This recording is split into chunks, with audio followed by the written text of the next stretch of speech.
ಯತೋ ಜನ್ಮಾದ್ಯಸ್ಯ ಶ್ರುತಿಸುನಯಮಾನೈಕವಿಷಯಾತ್ ಸ್ವತಂತ್ರಸ್ತಂತ್ರಜ್ಞೋ ಗುರುರಪಿ ಗುರೋರ್ಯಶ್ಚ ಜಗತಾಂ ವಿಮೂಢಾ ಯತ್ತತ್ವಂ ಪ್ರಕಟಮಿಹ ವೇತ್ತುಂ ಸುಮನಸೋ ಕುಂದಂ ಧ್ಯಾಯಾಮಾಪಹತ ಕುಹಕಂ ತಂ ಸ್ವಮಹಸಾ ಸರ್ವವಿಘ್ನಃ ಪ್ರಶಮನಂ ಸರ್ವಸಿದ್ಧಿಕರಂ ಪರಂ ಸರ್ವಜೀವ ಪ್ರಣೇತಾರಂ ವಂದೇ ಜಗದಂ ಹರಿಂ ಕರೋತು ಮಮ ಕಲ್ಯಾಣಂ ಹರಿರ್ಹಯಮುಖಾಭಿದಃ ಗುರುಶ್ಚ ಮಧ್ವನಾಮಾಮಿ ವರದೋಸ್ತು ನಿರಂತರಂ ವಾಣಿತೆ ಕರವಣ್ಯಂ ವಚರಣೋತಿ ಸರ್ವದಾ ಮದ್ವಾಕ್ಯ ಸರಣೀರ್ಭೂಯಾತ್ ಶ್ರೀಮದಾಚಾರ್ಯ ಭಾಮಗ ಸಮಾಶ್ರಯೇ ಗುರುಂ ಭಕ್ತ್ಯಾ ಮಹಾವಿಶ್ವಾಸಪೂರ್ವಕಂ ನಿಕ್ಷೇಪೆ ಸರ್ವಭಾರಾಂಶ್ಚ ಗುರು ಶ್ರೀ ಪಾದಪಂಕಜೇ.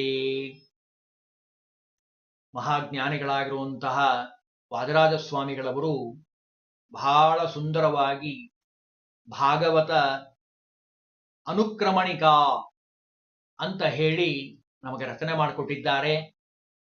ಭಾದ್ರಪದ ಮಾಸದಲ್ಲಿ ಭಾಗವತ ಶ್ರವಣ ಪೃಷ್ಠಪದಿ ಅಂತ ಅದನ್ನು ಕರೀತಾರೆ. ಬಹಳ ವಿಶೇಷವಾಗಿ ಫಲವನ್ನ ಕೊಡುವಂಥದ್ದು.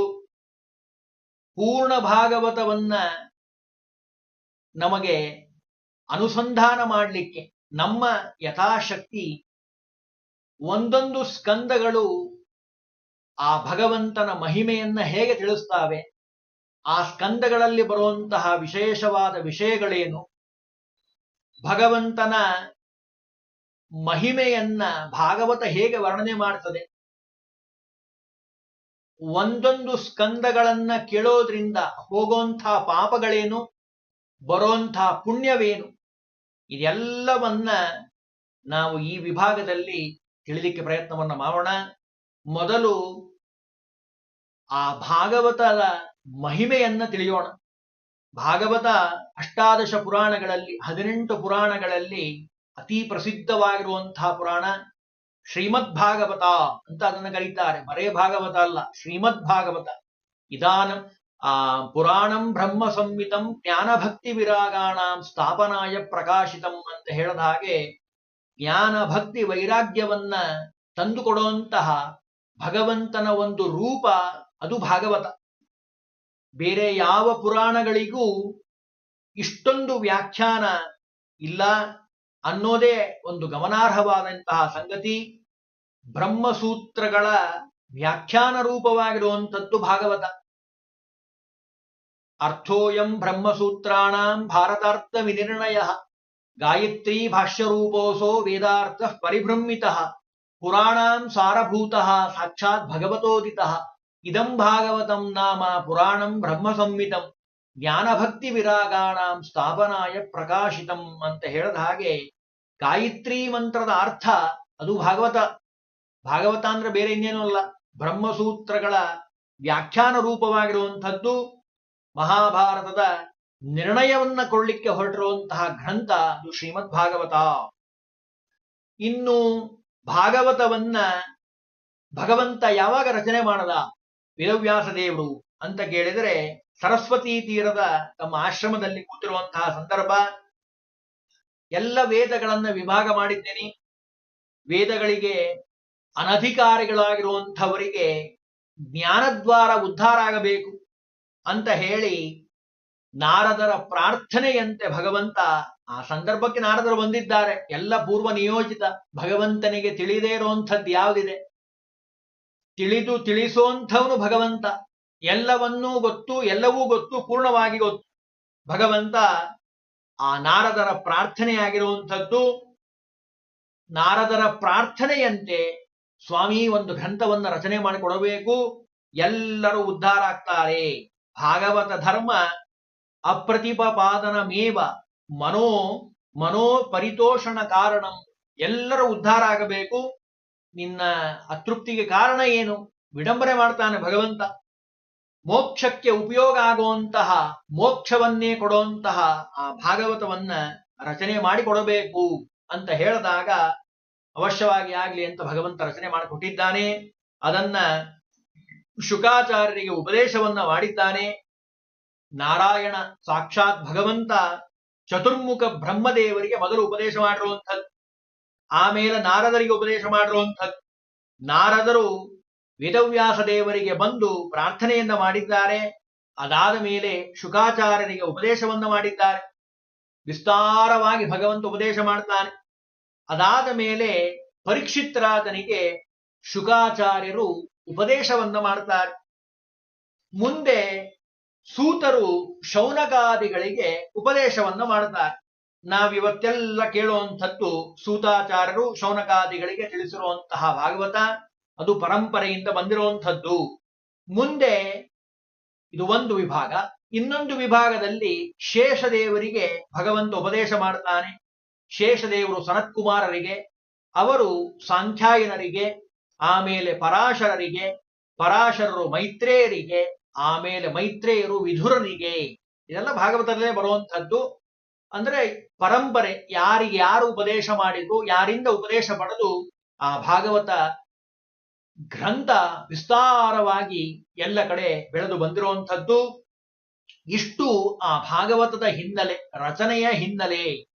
ಇನ್ನು ಭಾಗವತ ಗ್ರಂಥದ ಒಂದು ಸ್ವರೂಪವನ್ನ ನಾವು ಈಗಿನ್ನೂ ನಾನು ಶ್ಲೋಕದಲ್ಲಿ ಹೇಳಿದೆ.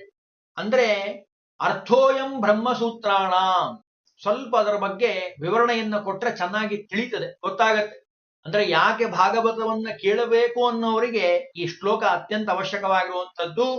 ಗರುಡ ಪುರಾಣದಲ್ಲಿ ಬರುವಂತಹ ಶ್ಲೋಕ ಇದು. ಅರ್ಥೋಯಂ ಬ್ರಹ್ಮಸೂತ್ರಾಣ. ಬ್ರಹ್ಮಸೂತ್ರ ನಮಗೆ ಸರಿಯಾಗಿ ಅರ್ಥ ಆಗಬೇಕು. ಬ್ರಹ್ಮಸೂತ್ರದಲ್ಲಿ ಏನಿದೆ ಅಂತ ಕೇಳಲಿಕ್ಕೆ ಹೊರಟ್ರೆ ನೀವೇನ್ ಮಾಡಬೇಕು? ಮೊದಲು ಭಾಗವತ ಗ್ರಂಥದ ಅಧ್ಯಯನ ಅತ್ಯಂತ ಅವಶ್ಯಕ. ವ್ಯಾಖ್ಯಾನ ಪುರಸ್ಸರವಾಗಿ ಆ ಬ್ರಹ್ಮಸೂತ್ರಗಳ ಅರ್ಥವನ್ನ ನಾವು ಭಾಗವತ ಗ್ರಂಥದಲ್ಲಿ ಕಾಣಬಹುದು. ವ್ಯಾಖ್ಯಾನ ರೂಪದಲ್ಲಿದೆ. ಬ್ರಹ್ಮಸೂತ್ರದಲ್ಲಿ ಏನಿದೆನೋ ಅದರ ವ್ಯಾಖ್ಯಾನ ಅದು ಶ್ರೀಮದ್ ಭಾಗವತ. ಓಂ ಜನ್ಮಾದ್ಯಸ್ಯತಃ ಓಂ, ಸೂತ್ರ ಸಹಿತ ಅದನ್ನೇ ಹೇಳ್ತಾ ಇದೆ. ಅರ್ಥೋಯಂ ಬ್ರಹ್ಮಸೂತ್ರಾಣ. ಭಾಗವತ ಪ್ರಾರಂಭ ಆಗೋದೆ ಜನ್ಮಾದ್ಯಸ್ಯ ಯತೋನ್ವಯಾದಿತರಶ್ಚಾರ್ಥೇಶ್ವಭಿಘ್ನ ಸ್ವರಾಟ್. ಶ್ಲೋಕ ಸಹಿತ ಅಲ್ಲಿಂದನೇ ಪ್ರಾರಂಭ ಆಗತ್ತೆ. ಅದನ್ನೇ ಇಲ್ಲಿ ತಿಳಿಸ್ತಾರೆ. ಓಂ ಜನ್ಮಾದ್ಯಸ್ಯತಃ ಓಂ ಅನ್ನೋ ಸೂತ್ರದಿಂದ ಬರುವಂಥದ್ದು. ಹಾಗಾಗಿ ಆ ಬ್ರಹ್ಮಸೂತ್ರವನ್ನ ನಾವು ಅರ್ಥ ಮಾಡಿಕೊಳ್ಳಬೇಕು ಅಂದ್ರೆ ಭಾಗವತಕ್ಕೆ ಹೋಗಬೇಕು. ಇನ್ನು ಭಾರತಾರ್ಥ ವಿನಿರ್ಣಯ, ಮಹಾಭಾರತ ಗ್ರಂಥ ನಮಗೆ ಸರಿಯಾಗಿ ಅರ್ಥ ಆಗಬೇಕು ಅಂದ್ರೆ ಅದಕ್ಕೂ ಭಾಗವತಕ್ಕೆ ಹೋಗಬೇಕು. ಇಲ್ಲ ಅಂದ್ರೆ ನಮಗೆ ಮಹಾಭಾರತ ಅರ್ಥ ಆಗೋದ್ರಕ್ಕಿಂತಲೂ ಅನರ್ಥ ಆಗೋದೇ ಜಾಸ್ತಿ, ವಿಪರೀತ ಅರ್ಥ ಆಗೋದೇ ಜಾಸ್ತಿ. ಅದಕ್ಕೆ ಹಂಗಾಗಬಾರದು ಅಂದ್ರೆ ಭಾಗವತ ಅಧ್ಯಯನ ಬೇಕು. ಇನ್ನು ಗಾಯತ್ರಿ ಭಾಷ್ಯ ರೂಪೋಸು, ಗಾಯತ್ರಿ ಮಂತ್ರವನ್ನ ಜಪ ಮಾಡಬೇಕಾದ್ರೆ ಧೀಮಹಿ ಅಂತ ಪದ್ಯ ಇದೆ, ಆ ಶಬ್ದ ಇದೆ, ವರ್ಣ, ಆ ವರ್ಣವನ್ನಿಟ್ಟಿದ್ದಾರೆ ಧೀಮಹಿ. ಆ ಧೀಮಹಿಯನ್ನ ಪೂರ್ಣವಾಗಿ ಧ್ಯಾನ ಮಾಡುವಂಥದ್ದು. ಯಾರನ್ನ ಧ್ಯಾನ ಮಾಡಬೇಕು? ಅದು ಶ್ರೀಮದ್ ಭಾಗವತ ಹೇಳ್ತದೆ. ವೈದಿಕ ಧಾತು ರೂಪದಿಂದ ಭಾಗವತದ ಮಂಗಲ ಪದ್ಯ ಕೂಡಿರುವಂಥದ್ದು ಧೀಮಹಿ ಅಂತ ಇದೆ. ಅದು ಗಾಯತ್ರಿ ಮಂತ್ರದ ಅರ್ಥವನ್ನ, ಭಾಷ್ಯವನ್ನ ಹೇಳುವಂಥದ್ದು. ವೇದಾರ್ಥ ಪರಿಭ್ರಮಿತ, ಎಲ್ಲ ವೇದಗಳ ಸಾರವನ್ನ ಶ್ರೀಮದ್ ಭಾಗವತ ಹೇಳ್ತಾ ಇದೆ. ಇಂತಹ ಭಾಗವತ ಪುರಾಣಾಂ ಸಾರಭೂತ. ಬರೇ ಇದಷ್ಟೇ ವೇದವನ್ನು ಹೇಳೋದಷ್ಟೇ ಅಲ್ಲ, 17 ಪುರಾಣಗಳಿದ್ದಾವಲ್ಲ, ಆ ಎಲ್ಲ ಪುರಾಣಗಳ ಸಾರ, ಮುಖ್ಯ ಪುರಾಣಗಳ ಸಾರವನ್ನ ಆ ಭಾಗವತ, ಶ್ರೀಮದ್ ಭಾಗವತ ಹೇಳ್ತಾ ಇದೆ. ಇದನ್ನು ಹೇಳಿದವರು ಯಾರು? ಸಾಕ್ಷಾತ್ ಭಗವತೋದಿತ ವೇದವ್ಯಾಸ ದೇವರಿಂದ ರಚನೆ ಮಾಡಿಕೊಟ್ಟಿರುವಂತಹ ಗ್ರಂಥ ಇದು. 12 ಸ್ಕಂದ ಸಂಯುಕ್ತ, 12 ಸ್ಕಂದಗಳಿಂದ ಕೂಡಿರುವಂಥದ್ದು. ಶತವಿಚ್ಛೇದ ಸಂಯುತ, 100 ಅಧ್ಯಾಯಗಳಿದ್ದಾವೆ. ಭಾಗವತವನ್ನ ಪೂರ್ಣವಾಗಿ ಕೇಳಲಿಕ್ಕೆ ಕೂತ್ರೆ ವರ್ಷಾನ್ಗಟ್ಲೆ ಕೇಳಬೇಕು, ಅಷ್ಟು ವಿಸ್ತಾರವಾಗಿರುವಂಥದ್ದು. ನಮಗೆ ಬಹಳ ಸಮಯ ಕಡಿಮೆ, ಅಲ್ಪ ಶಕ್ತಿ, ಅಲ್ಪಮತಿ, ಅಲ್ಪ ಆರೋಗ್ಯ, ಅಲ್ಪವಾದ ಸಂಪತ್ತು, ಅಲ್ಪ ಬುದ್ಧಿ, ಎಲ್ಲವೂ ಅಲ್ಪ. ಅದಕ್ಕೆ ನಾವೇನ್ ಮಾಡೋಣ? ವಾದರಾಜ ಶ್ರೀಪಾದಂಗಳವರು ರಚನೆ ಮಾಡಿಕೊಟ್ಟಿರುವಂತಹ ದಿವ್ಯವಾದ ಸ್ತೋತ್ರಾತ್ಮಕವಾಗಿರುವಂತಹ ಭಾಗವತ ಅನುಕ್ರಮಣಿಕ ಮುಂದೆ ನೋಡೋಣ. ಅದರಲ್ಲಿ ಬಹಳ ಸಾರ ಸರ್ವತ್ವವನ್ನ ಹೇಳ್ತಾರೆ. ಇಲ್ಲಿ 12 ಸ್ಕಂದಗಳಿಂದ ಕೂಡಿರುವಂತಹ 106 ಅಧ್ಯಾಯಗಳಿಂದ ಕೂಡಿರುವಂತಹ ಗ್ರಂಥೋ 18 ಸಹಸ್ರ ಶ್ರೀಮದ್ ಭಾಗವತಾಭಿಧ, 343 ಅಧ್ಯಾಯಗಳು.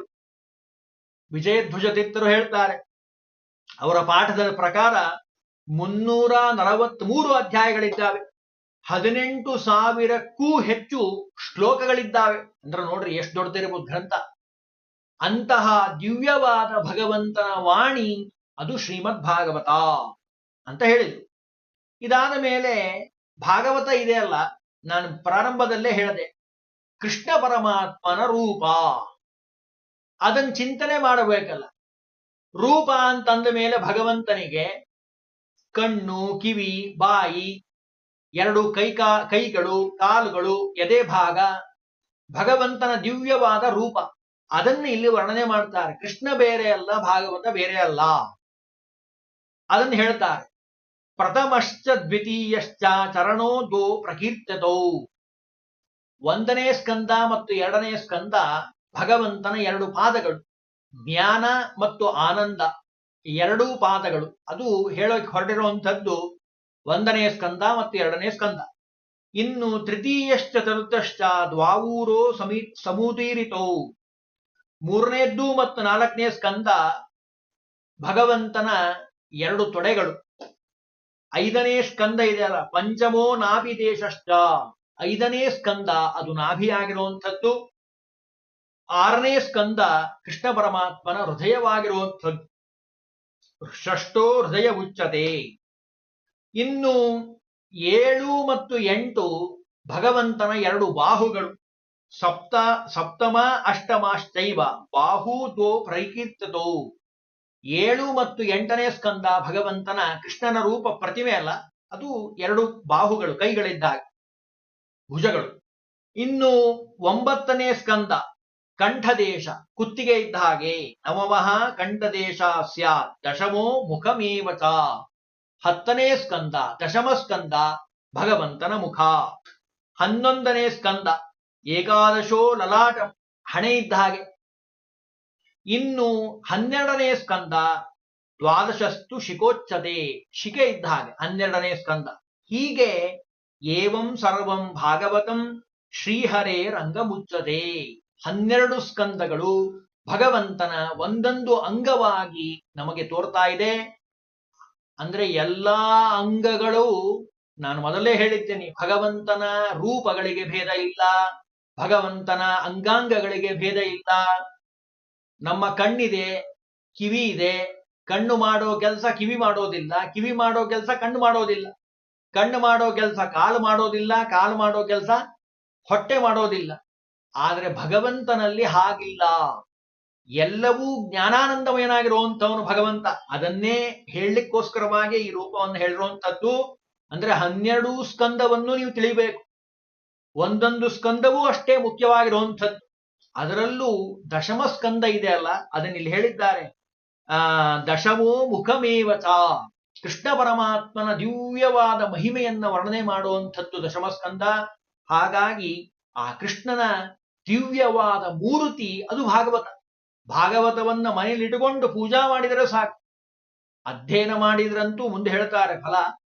ನಿತ್ಯದಲ್ಲಿ ಪೂಜೆಯನ್ನ ಮಾಡಿದ್ರೆ ಭಾಗವತ ಕೃಷ್ಣನ ರೂಪ ಅದು, ಅದನ್ನು ವರ್ಣನೆ ಮಾಡ್ತಾರೆ. ಅದರಲ್ಲೂ ಕಲಿಯುಗದಲ್ಲಿ ನಮ್ಮನ್ನ ಉದ್ಧಾರ ಮಾಡುವಂತಹ ಅಮೃತ ಅದು ಭಾಗವತಾಮೃತ. ನಮಗೆ ನೀವು ಅವಾಗಿಂದ ಭಾಗವತ ಭಾಗವತ ಅಂತ ಇದ್ದೀರಲ್ಲ, ಇದಕ್ಕೆ ಭಾಗವತ ಅಂತ ಯಾಕೆ ಕರೀತಾರೆ ಅಂತ ಪ್ರಶ್ನೆ ಮಾಡಿಕೊಂಡ್ರೆ ಅದಕ್ಕೆ ಹೇಳ್ತಾರೆ, ಭಾಗವತದ ಪ್ರಥಮ ಸ್ಕಂದದ ಪ್ರಥಮ ಅಧ್ಯಾಯದ 2ಯ ಶ್ಲೋಕದಲ್ಲಿ ಹೇಳ್ತಾರೆ, ಶ್ರೀಮದ್ ಭಾಗವತೆ ಮಹಾಮುನಿಕೃತೆ.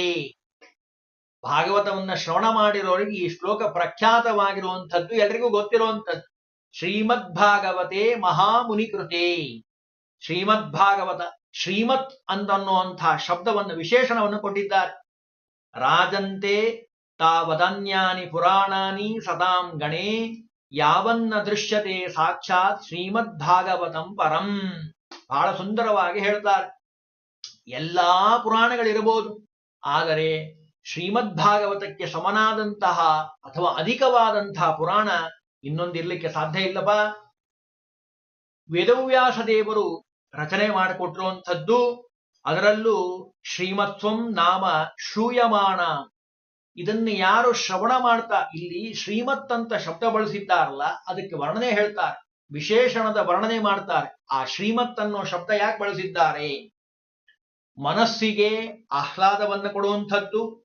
ಕೇಳಿದ್ರೆ ಸಾಕು, ಭಾಗವತವನ್ನ ಶ್ರವಣ ಮಾಡ್ತಾ ಇದ್ದಾರೆ ಅಂದ್ರೆ ಅವರ ಮನಸ್ಸು ಆನಂದದಿಂದ ಕೂಡುವಂಥದ್ದು.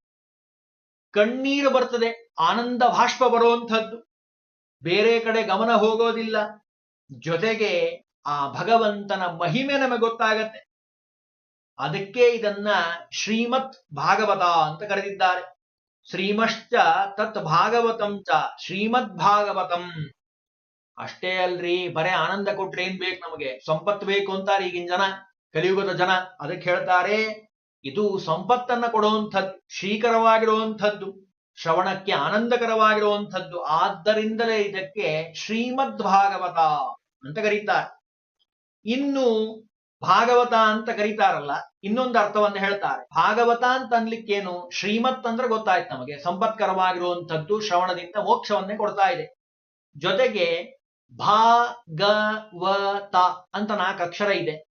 ಅದರ ಅರ್ಥ ಏನು ಅಂತ ಹೇಳ್ತಾರೆ ಸುಂದರವಾಗಿ.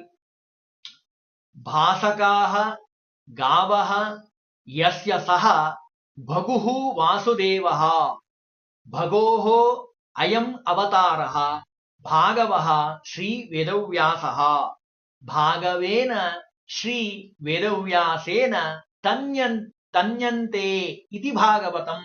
ಎಷ್ಟು ಸುಂದರವಾಗಿ ಹೇಳ್ತಾರೆ ನೋಡಿ. ಭಗವಂತನ ಅವತಾರಭೂತರಾಗಿರುವಂತಹ ವೇದವ್ಯಾಸ ದೇವರಿಂದ ರಚನೆ ಮಾಡಿಕೊಟ್ಟಿರುವಂತಹ ಗ್ರಂಥ ಇದು. ಆದ್ದರಿಂದ ಇದಕ್ಕೆ ತನು ವಿಸ್ತಾರೆ ಅಂತ ಇದೆ ಅರ್ಥ.